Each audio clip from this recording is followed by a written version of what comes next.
سفر و سیاحت گوناگونند، از شهر به شهر، از کشور به کشور، از صحنه‌های کلان تا صحیفه‌های تقدیر یک انسان.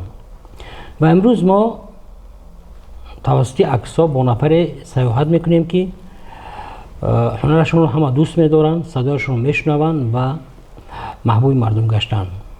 مهمان این روزهای نمایش سفر گفته ها هنرپیشه شایسته تاجیکستان، سلیستی تئاتر دولتی اکادمی اپرا بالت بانو استاد صدر نعینی صادق نوراللهیف. این نشر نوبتی نمایش سفر گفته ها است. دوستان عزیز سلام عرض میکنیم.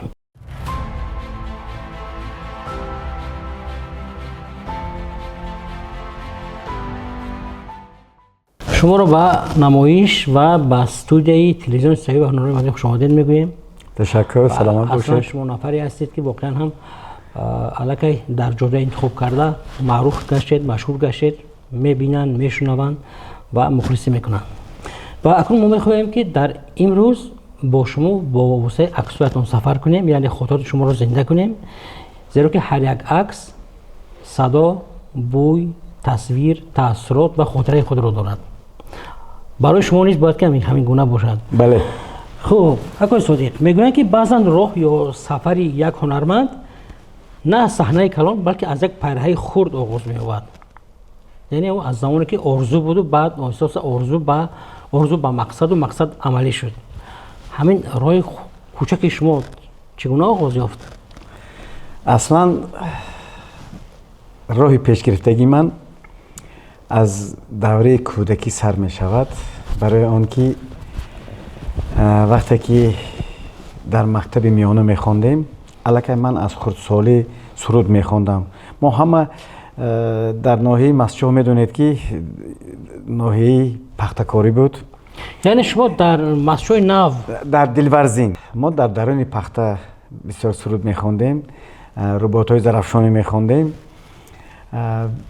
بعد من از دیگران دیده آواز من غلغله دار بود، باید برک میکردیم به دیگر من غالب می آمدم. و وقتی که در مکتب یک کروژاک خودفعالیتی بود در مکتب های میانه، من الکی به همین کروژاک شامل شدم و استاد اولین من سید عمر عمرов گفتن که صادق بسیار آواز ناس، همین محفل به درو استاد مشق کنیم، تمرین کنیم. گفتم خوب. بعد با کروژاک مکتبی در آمدم، بعد سرودخوانی سر کردیم. لیکن من آن وقت این خیلی فکر نداشتم که مثال آینده ممکن من آینده یک حافظی وای میشم، اپرا میخونم. این تماما در گوشه خیال من نبود. و وقتی که الکی در همون آزمون های و فستیوال هایی که در ناحیه میشد من برآمد میکردم، جاهای نماینده رو اشغال میکردم. از همونجا در دل من یک شعله پیدا شد که آینده ممکن من همین کاری صنعت رو پیشه کنم. و پدرم هم دائم میگفتن که خان میگفتن اکوی کلانی من اول صنعتکار بودم، ثانی بعد در کارهای مقامات ها کار کردم. و من افتخار از آن میکنم که امروز در جاده صنعت خدمت هایی که من کردم، سفرهایی که من کردم، اگر همه این اگر چی باشد همش یکمین این از تقدیر است، از نصیب است و دستگیری های خلق بزرگ است. یکی از مهمترینش همه هنر رو دوره فعالیت من به استقلالیت جمهوری تاجیکستان زیش علاقمند است که من طی 35 سال می شود یک صنعتکاری دوران استقلالیت به حساب می روم. یعنی فعالیت ایجادی شما هم قدم استقلالیت تاجیکستان است؟ بله. از همون دوره که ما سر کردیم اومدیم خوانده تمام کردیم، من از همون بعد از صنف 10 الکی می دانستم که من پیشی صنعت می کنم. اصلا فولینیک است. و بعد ما چون گفتیم که نمایش ما در اساس عکس ها صورت میگیرد و متاسفانه عکس های دوران کودکی شما نیست، یعنی شاید که نآوردید. با فکر میکنم شاید و اون زمان عکسگیری هم دشوار بود آخه. عکسگیری هم دشوار بود نه که بودن همون عکسای اگه من نمیدونم یا در خانه در کدام یک تخخانه مونده باشن و چون از محفل از کروژاک مکتبی پختچینی آغاز شد من آغاز کردیم ما جا چند عکس شما رو گفتیم که شما در عکسای سیاه‌سفیدی همون زمان که عکسای واقعا هم برای شخص عجایبن. بله یعنی که در همون پخته علاقه شما سرود میخواندید. در همون دوره پختچینی کدام سرود رو میخواندید؟ فرض کنیم اگه وقتی شما یا در محفل اگر خواهش البته خواهش‌ها بودن که شما چون علاقه عضوی کروژاک مکتبی بودید. من به خاطر دارم که یک سرود بود یکمی سرودی که من خواندگی بودم این آهنگ جورابک مرادوف با شعر میرزا تونسزاده بود. یکمی سرود من خواندگی تا حاضر در خاطرم هست اگر ممکن باشد البته چرا نه این محفل یادآوری است.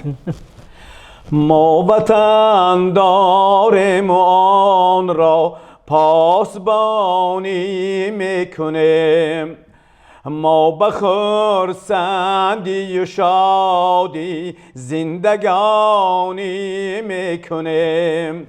همین سرود یکم بار من همین سرود خواندگی بودم. همین سرود همین متن در کتاب‌های مکتبی نیز بود. همین متن جا داشته بود. درست بود همین متن. بعد یکمین سرود من همین با همراهی استادم سید عمر معروف خواندم در کدام یک محفل مکتب بود نمیدونم یا در روزی کنستیتوسیه بود یا در روزی هفتم نوامبر همون روز انقلاب اکتبر همین خیلی بود یا بعد در بعد سالا وقتی که انتخابات ها میشدن اگر به خاطر داشته باشید در انتخابات همین خیلی ماشینا قطعی یک باید داشتن رادیو قطعی در دارین باید درونده ما سرود میخوندیم تمام مردم گوش میکرد. در پختچینی امتیاز داشتید همچون هنرمند یا که در هم پخته میچینید با هم اکید امتیاز به کدام معنا ما پخته ناز میچینیم. من بسیار پخته بسیار میچینم از طرف رئیس کلخوز گیم همون وقته و من یک به خاطر دارم که مکافات پولی میدادند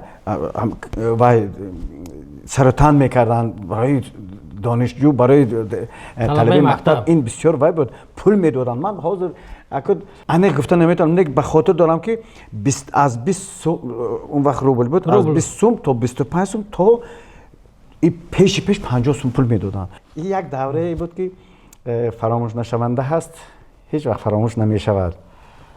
دوشنبه با دانشکده هنرهای زیبا اون وقت میخیل بودن اومدید؟ من بعد از با تلقین هم کسودی خودتون وقتی که علاقه دیدید که علاقه کسب انتخاب کردید میتوانید که در داخل شد دوام دهید یا با شما رو تلقین کردن که من وقتی که در همین کالج صنعت تحصیل میکردم استادی من یک ولادیمیر ارتمانوف روس بود بسیار استادی سختگیر بود و میدونست که از همین دانشجو آینده کسبیت یک هنرمند صاحب کسب می شود و علاقه قپیده می گرفتم خیر. بعد من یک بار دو بار اومدم مشق کردم بعد دیدم که با واسطه فورتپیانو کار میکنیم من گفته بودم که میبیام من رباب یا ترقتی سرود میخوانم به همین مقصد آمده بودم. من دیدم من به معقول نشد بعد گفتم که معلم من میخوام رباب قطعی خوانم و گفت که اینجا آوازخوانی اکادمی تو پاک اپرا میخونی. من گفتم چی گفتم و گفت که همین خیلی من گفتم نه من خیلی پدرم اجازه نمیداد من خیلی من نمیخونم گفتم خیلی باقی نمیخونی خیلی این بعد سنجش آواز شما بعد نمیخونی من گفتم نه نمیخونم من گفتم من خلقی گذرانید باقی مایلش من میگذارم خلقی دیگه از همین جا حاضر دکمنتات حجتات دستت میتیم راست ناهی مسشو گفت درون زمین پخته میری چی خیلی میشرمیم. من گفتم که من از پخته گریختم گفتم بعد گفت نباشد خون. بعد یک سال یکم خوندیم من علاقه به من معقول شد. بعد آوازم سایقل دادم آواز علاقه دیگر خیلی شد. سال دوم معلمی ما من با همراه یک دوستم بعد شهر مسکو رو روان کردن کنسرواتوری مسکو رفتیم. این سفر اینم استودنت ما دانشجوی کالج سفر مسکو رفتن دوره این اتحاد شوروی بود مسکو رفتیم در مسکو کورس چند بودید؟ дуюм якум курс том кардем акуд на дуюм бояд یعنی мегуштем اولین سفر شما بیرون از تاجیکستان. ин ҳамин хел рафтем вай бародари ман баромада хонд дар ҳамон ҷо дар консерватории Москов Москов ин медонед дар миқёси иттиҳоди шӯравӣ якум консерватория буд вай ман рӯзгап тарсидам нахондам аз он ҷо муаллим мо гуфта буд ки гашта ба шаҳри Саратов мебирд муаллими мо худаш аз Саратов буд Саратов омадем дар Саратов ман биромада хондам چی خوندید؟ ман ба хотир дорам ки аз операи Фаусти Шарл Гуно якта ария буд ҳабе хондаму як суруди тоҷикӣ хондам суруд Зиёдулло Шаҳидӣ бо ҳамроҳии Одилҷон Назаров нависта буданд шаҳри азиз ном дошт شاعر عزیز دلبرم шаҳри азиз ном مهرت дошт شده بالا پرم. матни Аминҷон Шукӯӣ буд Шукӯӣ. ҳамин суруд хитима шаҳри азизи дилбарам меҳрат шуда болу парам озод чун паррандагон ман дар ҳавоят мепарам ман дар ҳавоят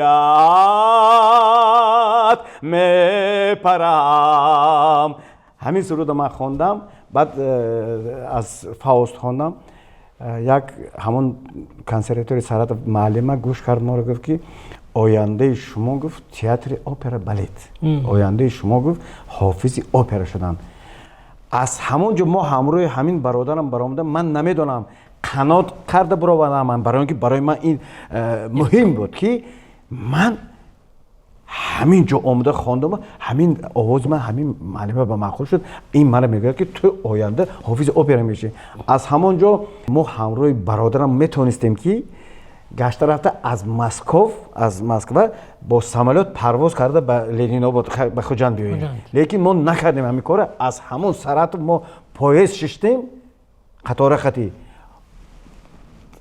гузаштем омадем шаҳри Чимкенди Қазоқистон дар он шаҳри Чимкент як то хӯрдем омадем Тошкент аз Тошкент автобус карда баъд омадем анки ин гапи ман барои чи аст барои ки ман ҳамон давра омада Чимкента ҳамту гузаштам ба Андрей Ҷӯранба гуфтам ки оянда ҳамин шаҳр бо мебем ҳозир худо хоҳад гуфтам ки бо нигоҳ кунед ки тақдир насиб будааст ки ман ду бор бо ҳамин шаҳри Чимкент сафари ҳунарӣ карда рафтам این دفعه با سفر هنری бале عکس‌های همون سال‌های استودنتی شما جانشین شما هست ما نشان دادیم ببینید که همون وقت یک گویم یک سبکی به خود خاصی هم لباس پوشی و هم نمیدونم آرایش موی و عجیب بود وای دوره موی سری وای بود дароз вай мекардам ман ба хотир дорам дар ҳамин давраи дар коллеҷи санъат хонданам ҳамин хел мӯи сарам дароз буд ки директори ҳамон давраи коллеҷ Таис Семёнова Кузьмина муаллимаи бисёр хуб буд ҳам аз дарси фортепиано ба мо дарс мегуфт ман вақте ки аз ҳамон коридор мегузаштам агар аз ҳамин пушти мӯи сарам омада сахт меқапед ба мегуфт ки мальчик или девочка мегуфтам я мегуфтам ки ҳай мусарда пас мекунем лекин ин як вай буд вай давраҳо ҳамин хел студентҳо ҳамин хел студент аз рӯи бисёр вақт аз рӯи мӯи сарашу аз ҳамон тарзи либоспӯшиш мешинохтанд аллакай куртаҳои ин хел гребониҳои калон доштем мо баъд соле ки шимои паҳн ҳамин хел ҳамон давра ва клёш мегуфтанд аз деҳот омадед ҳамон тарзи либоспӯши шуморо падару модари чӣ намегуфтанд падару модари ман ваё одамои равшанфикр буданд падарам на дар ҳамин интихоби касб модарам ҳам ҳамин хел фақат мегуфтанд ки ҳамин оянда ҳамин касб агар ба ту нон диҳад бачам майлаш равед мо дастгирӣ мекунем не ки фақат ҳаракат кунед ки роҳи рост дар роҳи ватандӯстӣ дар роҳи меҳанпарастӣ равед شما رو به کار دعوت کردن یا وقتی خودتون وقتی که گفتن که من شما الکی می توانید که در تئاتری اپرا بالت کار کنید شوق پیدا شد نمیدونم بگی چی بودم من بعد از ختم آموزشگاه راهخط گرفتم به کنسرواتوری شهر لنینگراد اون وقت لنینگراد حاضر سن پترزبورگ از چی سبب شد که من نرفتم گفتم من بای میرم دانشگاه صنعت میرم شنبه. اومدم در دانشگاه صنعت بنام میرزا تونسزاده حجت رو سپاریدم در کافدرای آوازخوانی اکادمی البته من امتحان یکم سپردم دیگه امتحانا رو هم موندن برای اینکه بعد از زمینی خوب داشتم البته 86 من خوندم 87 دویم کورس بودم 88 من تئاتر به فریاد کردم با کور من دانشجوی کورس سیم بودم همون دوره به در تئاتر این رسم هست دو کس ما یک شخصیت قپیل ایستادگیم در همون سال از روی اثر میرزا تونسزاده دختر آتش در تئاتر اپرای دختر آتش موندن موسیقی طالب شهیدی بود ما دو نفره ما نقش هم پلیسای بود هم و یک نقش منفی لیکن چیز بود چی میگه نامش مسخره باز بارین بود ما مسحکوی بود البته ما را استادی ما که همراه ما بسیار کار کردن سالیان دراز در تئاتر شمسی نظاموف به تئاتر آوردن بعد از این اپرا اندری چخیل که از تئاتر رفت من نرفتم استاد گفت که برای چطور نمیری من گفتم که من آرزو داشتم که به همین تئاتر بیام وقتی که من اینجا اومدم من اینجا دیگه نمیرم اگر من پیش کنید پیش میکنید نه که پیش نکنید من کار میکنم بعد استاد گفتن که خیر کار میکردی باشید اینجا وزنین گفتم از کدام سبب گفتن که اینجا به تئاتر تاجیک‌ها کم بود اون وقت دیگر غیر تاجیک به حد زیاد بود غیر تاجیک 99% بود 1% تاجیک بود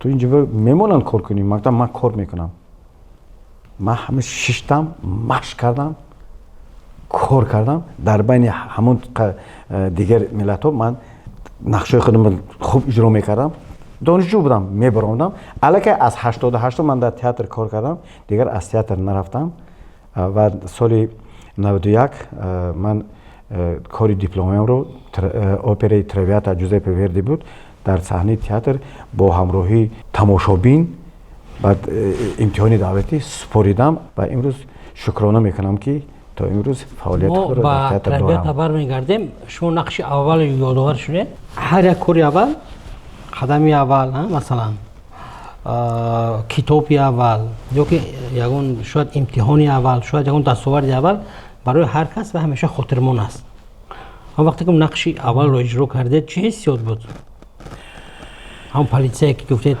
وقتی که من باور میکنید وقتی که همون صحنه تئاتر من برونم وقتی که در تالار تماشابین میبینید هیجان بود به حد تا حاضر هیجان است کسی که من حاضرم صحنه میبرم در صحنه میخوانم خواهید نخواهید هیجان است دل همیشه زده میستد لیکن پاچک میلرزد کسی که میگه که من میبرم میخوانم این دروغ اگر که در صحنه تولدم شده باشید که هر وقتی که صحنه برم دید 10 آدم باشد 100 کس باشد 1000 کس اگر تماشابین باشد خواهید نخواهید هیجان هست یک اصطلاح هست که ماندراژ هست همون هست لیکن وقتی که تماشابین میبینید سرود سر میکنید بعد احساس گم میشد شما تماشابین وقتی که جلب کردید احساس گم میشد بعد معاشرت شما با واسطه سرود با واسطه نقش در خاطر تماشابین با میماند تراویاتا بسیار اثر عجایب است و همه ساله در همه صحنه‌های تئاترها است جمله عکس شما هم هست که حضور ما نشون رسیدین یگون چی اجرا کنم میتونید حضورم باشه من یک چیز فراموش نکنم گفت زنم همین تراویات را من در یکی از سفرهای اولینم سال 1998 در شهر تاشکند همراهی اکبر میرجب در تئاتر کلان علیشیر نوایی ما خواندیم روزهای فرهنگی رفته بودیم اونجا ما 2 نمایشنامه نشان داده بودیم یک نمایشنامه یوگن انیگین بود از چایکوفسکی اونجا آیت بیگم سبزعلی به همراه برهان محمدقلوف خوندن در این نمایشنامه ما همراه اکبر خوندیم که من در یکی از سفرهای اولینم به خارج کشور در جمهوری ازبکستان من همین نقش جرمان رو خواندگی بودم اون چیزی که شما میگید در خاطرم هست نیست اگر که من خطا نکنم اگر اگر باشد اگر یک پارچه بله عموما اره دارد اره بسیار در تمام جا مشهور است اگر ممکن باشد من یک قرائت میکنم Di Provenza al mare il sol che dal corti cancellò che dal corti cancellò di Provenza al mare il sol این گفتنی همین که پسری من عاشق شده است از خانه برآمده رفت من این از دیگر شهر کافته آمده التماس کرده بودم که تو به خانه برگرد همون باغ‌های و همون خانه و دری ما رو به یاد آورده از این شهر به خانه برگرد ما آهسته به خریطه سفرهای شما آمده یعنی خوب من در سفر تاجیکستان گام نمیزنم زیرا که شما همه گوشه‌های تاجیکستان با هنر دیدید بله مسکو رفتید علاقه تاشکند رو یادآور شدید خوب کدوم کشور رو سفر کردید خوب با هنر باشد خوب با تماشا باشد خوب با یکون مقصد دیگر ترکیه جمهوری خلقی چین ازبکستان روسیه ترکمنستان قرقیزستان قزاقستان به همین دولت ها سفری هنری کرده رفتگی هستم هم سفری کرده این خیلی یک تماشا را رفتگی هستم هم سفری هنری بسیارتر من سفری هنری کرده رفتگی هستم به همین دولت ها برای هر هنرمند مثلا یک تالاری نو یک برآمدی نو یک نمیدونم باز چی گویم تماشاچی نو هم جالب است و هم هیجان آور بود حالتی که همین شاید این در خارج من در نظر دارم یکون حالتی عجایب به شما رخ داد در یکون برآمد نمیدونم در کدام کشور باشه این در کشور چین بود ما سال 2016 سفر کرده رفتگی بودیم یک گروه صنعتکارا همراه استاد معلم عزیز فراغت عزیزی اون وقت رکتور کنسرواتوار بودن ما سفر کرده بودیم هم سفری شناسایی بر همون انستیتوی شهر لانجوی جمهوری چین و هم ما در اونجا کنسرت دادگی بودیم و پیش از کنسرت یک تالاری کلان قریب اگر که خطا نکنم دانشجویا بودن یک 600 تا 700 تا زیادتر دانشجو بود اونجا به ما برآمده بر همون دانشجوی همونجا درس مهارت نشان دادیم اصلا همین خیلی شد که استاد برهان محمدقلوف برآمد و وقتی که استودنت دانشجو آمد میپرسند آواز تو چه ما آوازها تقسیم میشود بریتون تنور سپران آلت باس میگیم کدامش میبرد بچه‌ها همراه استاد مشق میکند آوازش بریتون اما من بریتون بعد من وقتی کار کنم بکر خیلی استاد درس مهارت گذاشت بعد معلم گفت که استاد نور شما بروید گفت من خواستم برام بدم نبودی من فقط آوازهای زنانه برآمد یک تاش برآمد خیلی دخترکای سپرانو برآمد سلام کردیم خیلی وقتی من زبان چینی نمیدونم ما اکنون با تاجیکی با روسی گپ زدیم با چینی بعد پرسیدم در اون طرفم نمیدونم همین بدست که شما چند ساله گفتم که همین زل خندید من گفتم ما چی گفته بعد گشته گفتم که من به اون مقصد گفتم این من هم تو پرسیدم که شما چند ساله همراهش من درس مهارت گذاشتم و همین حالتهای شد که شما مثلا آوازی بریتون تنور یا باس خونده باشید من خوندگی هستم من در همین تئاتر اپرا هست رحمانی رونستگی از روی اثر پوشکین الیکا نام دارد همونجا سیگانی گفتم می‌ذارن که اپراش الیکا هست همین دیریژور ایبولو المرادوف ارتست خلقی تاجیکستان همون نقشی که یک موسفید یا همون سیگانا را کلانشون باید مظفر اسماعیل اجرا میکرد متاسفانه کسل شد ما دیگه بس حال جوانا خوانده نمیتونستن آمده من التماس کردن که همه چیز برآمده میخوانی گفتن من گفتم استاد من این را نمیدونم چه خیلی این گفتم شما پگاش به نمایشنامه میگود که زال خریدگی پر زال میگود ما میگود یک از همین میگود حالت برآمدن در کار بچه‌م التماس و من اون اویلم گفتم که چیکار کنیم بیاشینیم بعد 6 تا اویلم خیلی کار کردیم یک روز تا پگا میدونید من اگه این چیز به تماشاگران گفته نمیشد لیکن همه خیلی شد که من از بالا سفید و روشنی رو موندن من کلاویر هم کتاب موندم همه خیلی شیشته همه خیلی اگر که دیریژور رو نگاه کنم همه خیشته همون از روی همون کتاب همه خیلی که من همون کتاب خونده همه خیلی خونده همون بیام волшебной силы песнопения. این بساوی پارتی بس میکنه همین خونده تمام کردیم خیلی نمایشنامه گذاراندیم آمدن من با فکرم هم وقت به خاطر ندارم دیرکتور یک معاش به من باید دادن حواسمند کردن باید دادن یک در حاضرم در هم هست در دفترچه مهنتیم رحمت نامه هست همونجا باید کردن بعد استاد برهان محمد خلف بعد از تمام شدن اپرا آمده گفتن که من فیل شد همه بچه میگفتن بچه همین کارت دیگه نکن گفتم من فهمیدم استاد این آواز من به طور نمیگیرد نه که نه نکن تو دشمن آواز خودت میشی گفتن همین خیلی باید نکردم نه که تا امروز دیگر نمیخوانم کدام اثری که من میخوانم مثال آواز من آوازی باریتون لیریکی من مثال حرکت میکنم که از همون هر یک حافظ خودش به مثال تریلکه دارد همون به خودش در همون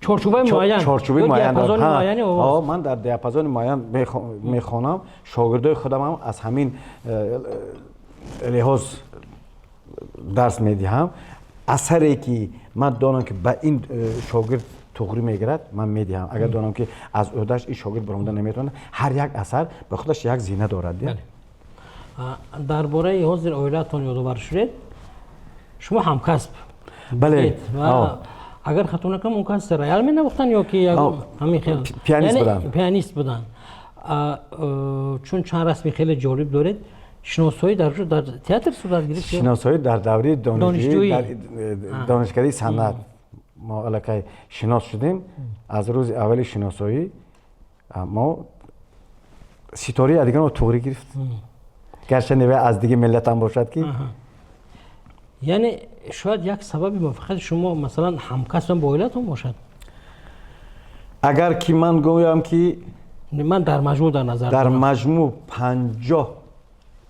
50% که من موفق شده باشم اگر این مهنت اویلم است 50% خودم است من خودم هم مهنت دوست بودم هستم تا حاضر من کار میکنم مشق میکنم لیکن راه طی کرده که من تا امروز طی کرده آمدم همش این زحمت‌های کشیدگی اویلم است این انکار کرده نمیتونم خب ما برمیگردیم به سفرها چون نمایش شما سفر گفته ها است خب در میان عکس‌های شما عکس‌های خیلی زیادی هستن که در کشورهای گوناگون سفر کردید حاضر مثلا ما اگر سوال کنیم که درباره کدام عکس خاطرات جالب داره کدامش رو میگید وقتی که اساسگزار صلح و وحدت ملی پیشوای معظم ملت پرزیدنت جمهوری تاجیکستان محترم امامعلی رحمان با همراهی پرزیدنت جمهوری ازبکستان محترم شفقت میرزیویف درها را گشودند بین دو دولت و این هم خلق تاجیک هم خلق ازبک یک خرسندی بیکنار بود به همین مردم که رفت و آمد می شود و یکمین همین سفر ما بعد از همین وقتی که درها گشوده شد سرحدها گشوده شد یکمین سفر ما تئاتر ما سفر به شهر سمرقند باستانی کردیم و ما اونجا 3 نمایشنامه بردیم نیرنگ های میسره نمایشنامه کودکانه بزرگ جنگلپو و اپریتی دمیر دوست محمدов دوگانه ها همین 3 چیز را ما بردیم که چه خیلی ما صنعتکارای از تئاتر رفتگی یک هیئتی 40 نفره رفته بودیم ما قریب باور میکنید همین هیئت کلان ما رو چه خیلی پیشواز گرفتن با کرنای با یک خرسندی با یک توی پیشواز گرفتن در همین دلی من تا همین روز همون صدا میتید. من هر وقتی که همین رسم میبینم به خاطر میرسد که چخیل ما رو خرسندانه همین خیلی که و یا همین خیلی ما رو قبول کردم. ما فکر کردیم که و یا یکان خیلی دورشون قریب 100 ساله ها ندیدند. همین خیلی تشنه یکدیگر بودیم. بعد تمامی همین نمایشنامه‌های ما پر زل آدم بود که و خود همین نمایشنامه که یادآور شد هم نارنج‌های میسره و هم دوگانه تا حاضر مخلصان خیلی زیادی دارن. تا حاضر و تا حاضر در همون رپرتواری همین تئاتر بله همه ساله قریب که هست. در رپرتوار تئاتر هست. امیدوار هستم که در آینده نزدیک این سال که یک جشن تاریخی دارن 35 سالگی استقلالیت دولت جمهوری تاجیکستان است. هر یک کلکتیو مهنتی، هر یک تئاتر، هر یک کارخانه میخواهد که بخشیده به همین ایدی بزرگ یک دستاوردی خود رو بیاورد و تئاتر ما نیز حرکت کرده شده است، مهنت کرده شدیم که همین 35 سالگی استقلالیت تاجیکستان رو با دستاویزی بزرگ، با دستاویزی نظررس پیش مردم براریم. اگر از شما پرسن که مثلا خوب نقش‌های خیلی زیادی آفریده در صحنه‌های گوناگون و سال‌های گوناگونی که تطوری گفتید ایجاد شما علاقه 35 ساله شد همه ردیف استقلالیت، کدام نقشتون رو شما من می‌دونم که همه نقش‌ها برای همه هنرمند، همه سرودها و عموما همه مسئول ایجاد، حتی برای رسوم هر یک اثرش مثل فرزندش است. ممکنه؟ لیکن هر کداش مقام خود رو دارد. درست. برای شما کدام نقش تا حاضر برای شما خاطر مانده ترین یا که میخواد که همه روزه یا همه وقته یا هر ماه اجرا کنید برای تماشاگران؟ همه این نقش‌ها رو من دوست می‌دارم. راست دیگه همه‌اش دوست می‌دارم. همه‌اش برای من، برای اینکه مهنت زیاد صرف شدگی هست، برای اینکه هر یک نقش من برای من رنگ فرزندم است. خود ایجاد همین خیلی است. و من فکر می‌کنم که من خودم اصلا همین خاراکترم گویم اگر به همون نقشی که در صحنه تئاتر سالیان دراز من اجرا کردم، این از اپرای سرتراش سیویلی نقش فیگارو هست. سیبیرسکی سلرونی نقش فیگارو هست. برای همین من این نمایشنامه جالب هم است فیگارو. من برای همین مردم من بعد همین کارخانه و دوستا و رفیقانم من دائم همین من که تست در هر جمعه میبینن میگن که من فیگار اینجا و فیگار اونجا میگن. برای همین نقش دوست داشته ترین من است. و نقش سر حرکت هم است. سر حرکت هم است. و نقش هر کس اجرا کردن نمیتواند، برای اینکه یک خودی همون یک کواتین دارد. همون کواتینش برآمده خواندن و نشان دادن. همین اپرای سرتراش سیویلی گویم اگر کلاویر خودش معلومه که قریب 700 ورق است. 700 ورق، از همه 700 ورقش قریب 400 ورقش خودی همین فیگارو. خب برای که همون فیگارو همین اپرا خودش همون فیگارو و میکنن.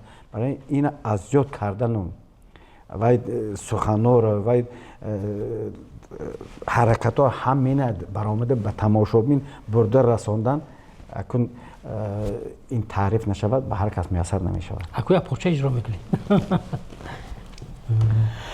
La la la la la la la la larga il factotum della città largo la la la la la la la la la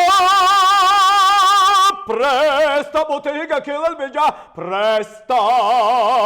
این یک همین چیز است که این کواتین نام دارد. این کواتین خوانده همین تیز هست. اگر من سوز خواندم به اونجا همین خیلی با اوجه حرکت از شما چشته خواندن. با حرکت خیلی خواندن. بالای از بالای استول پریده جهیدن در کار، از اینجا دویدن در کار، پیچ و رفتن در کار، هر یک چیز نشان دادن در کار. و یک مشکلی اپرا هم در همین است که هم حرکت است هم سراییدن است. همین اکنون من با عزت نفسی دیگر صنعتکارا رسیده نمیتونم. اینه که هنرمند اپرا شدن این به هر کس میسر نمیشد. یکمین. دوم این که صنعت اصیلی کسبی، این صنعت اپرا به حد وزنین است. برای چی؟ برای اونکه در صحنه وقتی که شما با یک کس معاشرت میکنید شما میتونید که 5 دقیقه 6 گپ زده میشینید کی که خواهید. در صحنه اپرا این هیچ ممکن نیست. برای اینکه دیریژور شتگی است، شما هم در دایره موسیقی سخن کنید، در دایره موسیقی معاشرت کنید، در دایره موسیقی حرکت کنید، هر یک تخت حساب کرده در دایره موسیقی سرود خونید، با چشمتون در دریژور باشد که از ریتم یا از ارکستر قفا پیش نروید، با همراه کتی شما 4 کس 5 کس دیگه میستد و یا وقتی معاشرت کنید، همراه سخن، همراه سرود. این یک چی به یادم اومد، در سال اول سوئیس خالی حتی نفرایی بودن که حتی شاید میگفتن که تئاتر اپرا باید اپرا با اون در کار نیست، ولی پرزیدنت تاکید کردن که ما صنعتی ما به اپرا پیش نمیریم و ما یکی از گویم نفرانی که همین صنعت اپرا باید ما رو خیلی به سطح بلند داشتن خود پرزیدنت هستن. ما افتخار از پرزیدنت کشور میکنیم، افتخار از وطن محبوب میکنیم، افتخار از این آزادی، از این آبادی، از این تینجی و امانی در این صلح و ثبات میکنیم که خود جناب پرزیدنت در تمام سخنهاشون، در تمام پیاماشون میگن که فرهنگ به فرهنگ ملت وجود داشته نمیتونن. ما باید تمام پهلوهای فرهنگ رو دانستنمون در کار، هم صنعت کسبی، هم صنعت اپرا، هم خلقی، هم فلک، هم شش مقام، همش ما داشته باشیم، برای اینکه ملت تاجیک ملت کهن بنیاد است، ملت پیش قدم ترین است. برای چی ما از تاریخ میدونیم که ما داشتیم، همه چیز بود و امروز ما احیا کرده ایستادیم.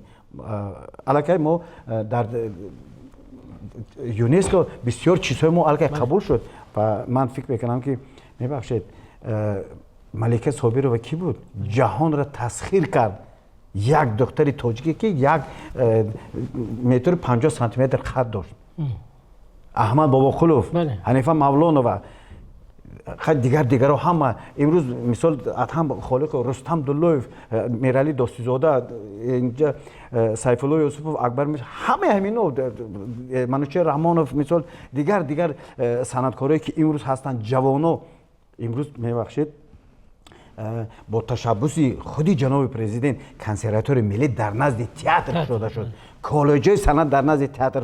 این همش سببش چیست؟ سببش برای اون که سببش همین کنسرواتور امروز 75 حصه‌ای که در تئاتر محنت میکنند، در ارکستر سیمفونی کار میکنند، همش دست پروران کنسرواتور ملی تاجیکستان هستند. علاوه کنسرواتوریا کادرهای خود رو برآورد، گرچه کنسرواتور نو 20 سال شد، کالجا علاقه و چی میگن بالت، یعنی یک مکتب بزرگی آماده کردن کادرهای همین ساحه. بله. شما در دوام فعالیت چندین کنسرت‌های علاوه هم مانده غیر از اون که مثلا در صحنه اشتراک میکنید و یک چیز دیگر است که شما همچون غیر از صنعت اپرا با دیگر ژانرهای توجه دارید و در دیگر ژانرهای سرود میخونید. من در نظر سرودهای خلقی هم میخونید، حتی استرادی هم هست در سرودهای شما. بسیار خوندگی هستم من و 14 کنسرتی خاصه کردگی هم در تئاتر. یکمین کنسرت هم سال 1997 با اشتراک دیریژور بهرام میراب شده گذشته بود.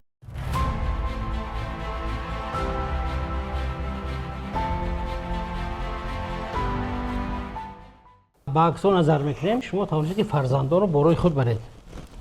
چون در اولی صحبت قید کردم که پدر و مادر من فقط راهنما شدن در انتخاب کس و ما یگان چی میگن زوراوری نکردن، ما هم با فرزندان همین خیلی، برای اینکه فرزندان ما در محیط موسیقی کلان شدن و ما دیگه مانع نشدیم. دکتر کلانی گفتن فرزانه و الکی کاری طبیبی پیش گرفت. پسرم هم فریدون کالج صنعت تمام کرد و همچون آوازخوانی استراده. یعنی با اون من گفتم که اونها رو یعنی در این مکتب‌های موسیقی خوانوندیم. ها فریده هم خوانوندیم. فریده ثانی هم پیانیست هم ارگانیست لوریات امروز در شهر قزان کار و فعالیت میکنن. نگاره همچنین اسکریپت نواز کار و فعالیت میکنن. من رومیان نفت تمام کرد، حاضر در شهر قزان در کنسرواتوار تحصیل میکنند از روی فورتپیانو. بسیار خوب. خب در اساس عکس ها گفتیم همین چی شما میخواستید در باره رسم گوید که من شاید که نپرسیدم یا به من نامد یا که شما یا که اکنون میخواید که اونو به یاد بیارید. عکس ها اونجا بسیار هستن. عکس هسته که ما در شهر قزان اونجا همراه عائله ما دخترچم استودگی هستیم. این سال 2000 چند بود به خیالم نیست. یکمین برنامه ما سال 2014 ما رفتگی بودیم. یکمین کنسرت ما تشکیل کردیم. کنسرت عائلوی رفتیم همونجا تشکیل کردیم، همراه هم فریده هم عائلم برنامه کلان کردیم. در برنامه ما تمام پهلوها را دیدیم، هم از کلاسیک جهانی خواندیم، هم از دیگر چیزها خواندیم، هم سرودهای تاتاری خواندیم و هم در اثرهای کمپوزیتوران تاجیک با من باز برآمده به اسباب سرودهای خلقی خواندم. به حد مردم همونجا خوش قبول کرد.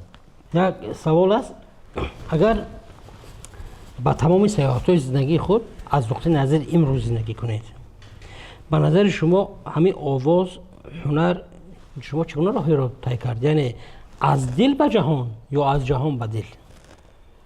فکرم از دل به جهان.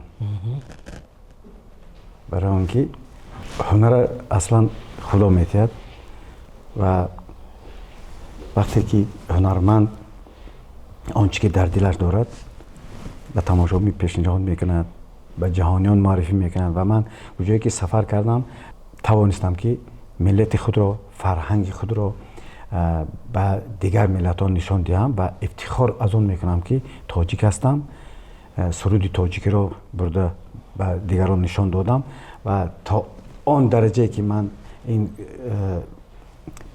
برآمدهای خود را تا آن درجه من برده رساندم، این همش بهار خودی تماشاچی میدهد و من افتخار میکنم که مخلصای خود را دارم و در جاده صنعت کمی هم اگر موفق شده باشم، اولش نصیب تقدیر، دوم این خلق عزیز است. سلامت باشید.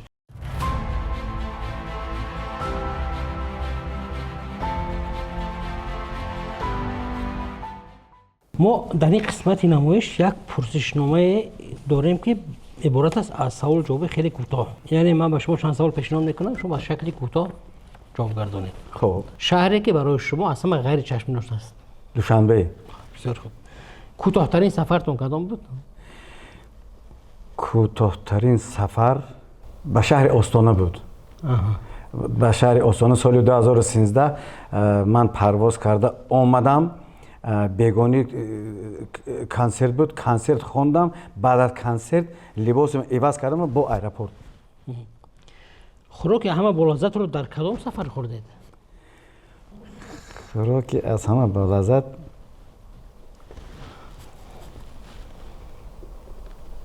من بگم در همین تاجیکستان خوراک بلازت خوردگی هستم.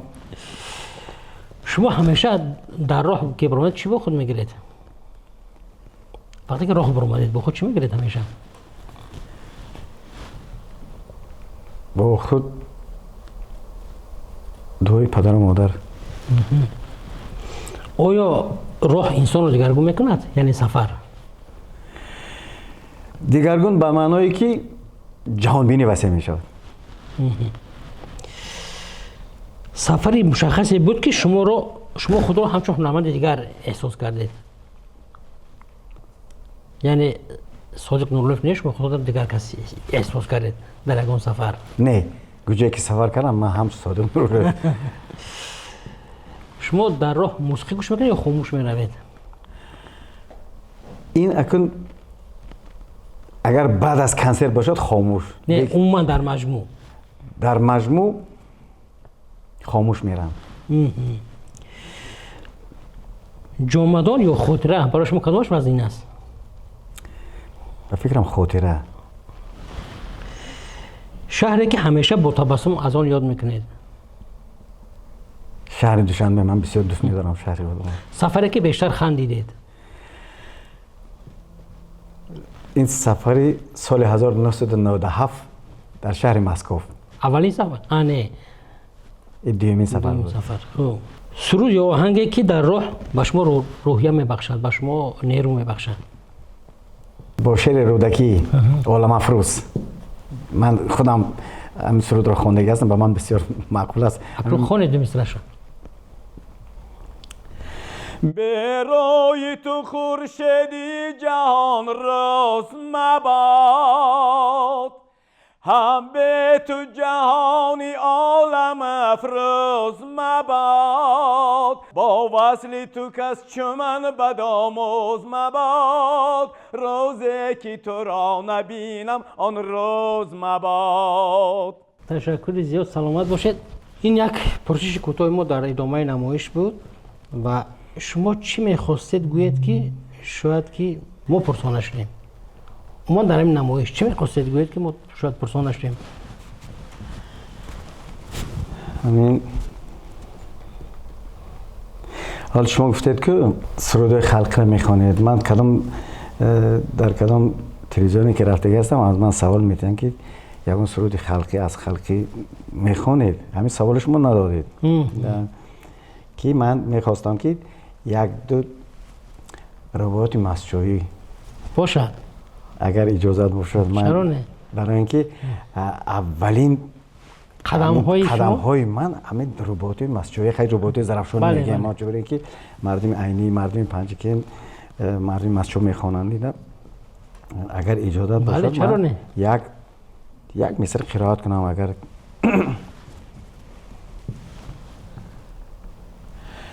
هر کس که به مسجوعی کهن دل مونده آن مجنون بود در راه لیلی مونده همان جونی غریبی میبرم دل ورزین نیمی جیگرم در راهی مسجوع مونده.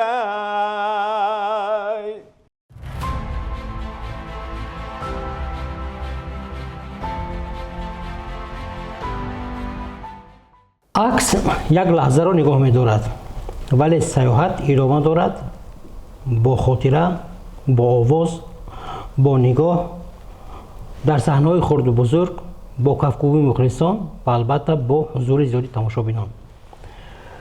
صادق نورلیف بودند مهمان نوبتی نمایش سفر گفته ها، هنرپیشه شایسته تاجیکستان، سالیستی تئاتر دولتی اکادمی اپرا و بالت به نام استاد صدرالدین عینی. خوش آمدید بار دیگر. گمان میکنم که تماشابین از صحبت شما لذت دیگر گرفت. پهلوهای دیگر روزگار شما در نمایش بازگو شدند و به شما در راه من بعده فعالیت نیروی بزرگ ایجادی رو تمنا داریم. ندارم. دوستان عزیز، شماره نوبتی نمایش ما اینجا به انجام میرسد. شما را در نمایش‌های دیگر، خاطرات دیگر، عکس‌های دیگر، نوارهای دیگر منتظرند. تا بازدید.